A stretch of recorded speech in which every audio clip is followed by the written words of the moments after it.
বলেছি বিএনপির ভারপ্রাপ্ত চেয়ারম্যান জনাব তারেক রহমান সাহেব জ্যোতি বিশ্বাসের পরিবারের পাশে ডে ওয়ান থেকে একদম প্রথম দিন থেকে আজকে শেষ দিন পর্যন্ত বিএনপির ভারপ্রাপ্ত চেয়ারম্যান জনাব তারেক রহমান সাহেব এটার সরাসরি তত্ত্বাবধান করেছেন। বিএনপির ভারপ্রাপ্ত চেয়ারম্যান জনাব তারেক রহমান সাহেব তাদের বারবার খোঁজখবর রেখেছেন। তাদের পরিবারের যত প্রকার সহযোগিতা আরও যতদিন পর্যন্ত প্রয়োজন বিএনপির ভারপ্রাপ্ত চেয়ারম্যান জনাব তারেক রহমান সাহেব করবেন। এই পরিবারের পাশে বিএনপির ভারপ্রাপ্ত চেয়ারম্যান জনাব তারেক রহমান সাহেব ছিলেন, আছেন এবং থাকবেন ইনশাল্লাহ। আমাদের দল জনগণের দল। আমি নির্বাচন করতে চাই মাগুরা 2 আসন থেকে।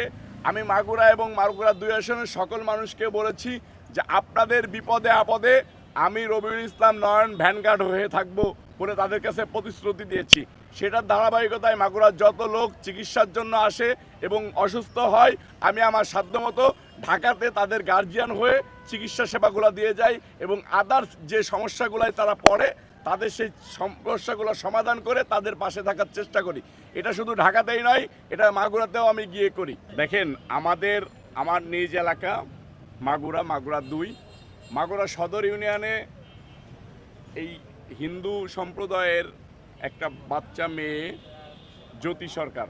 জ্যোতি বিশ্বাস, এই জ্যোতি বিশ্বাসকে পাশের বাড়ির একটা লোক নির্মমভাবে ধর্ষণ করার পরে পুলিশ প্রচণ্ড পরিমাণে সহযোগিতা করেছে। মাগুরা জেলার এসপি সহ মোহাম্মদপুর থানার ওসি তারা মামলা করার আগেই আসামিকে গ্রেপ্তার করেছে। এই আসামিকে এই ভিকটিম পরিবার যাতে মামলা না করে সেটার জন্য যে লোকটা ধর্ষণ করেছে সে সহ তার পরিবারের লোকজনরা এই পরিবারকে হুমকি দামকি দেয় যে যদি মামলা করা হলে আমরা তোমাদেরকে মেরে ফেলবো। তখন বিএনপির ভারপ্রাপ্ত চেয়ারম্যান জনাব তারেক রহমান সাহেব সোশ্যাল মিডিয়াতে এটা জানতে পারার পরে আমাদেরকে বলে এই পরিবারের পাশে দাঁড়ানোর জন্য।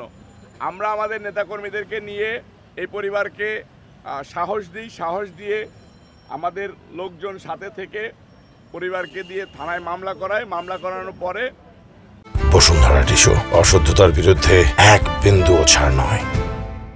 এটা হসপিটালে নিয়ে যাওয়া হয়, প্রথমে মোহাম্মদপুর উপজেলা হসপিটালে নিয়ে যাওয়া হয়, পরে মাগুরা সদর হসপিটালে নিয়ে যাওয়া হয়।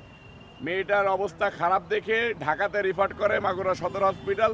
আমরা ঢাকা মেডিকেলে দীর্ঘদিন যাবৎ বিএনপির ভারপ্রাপ্ত চেয়ারম্যান জনাব তারেক রহমান সাহেবের নির্দেশনায় তাকে চিকিৎসা করে যাচ্ছিলাম।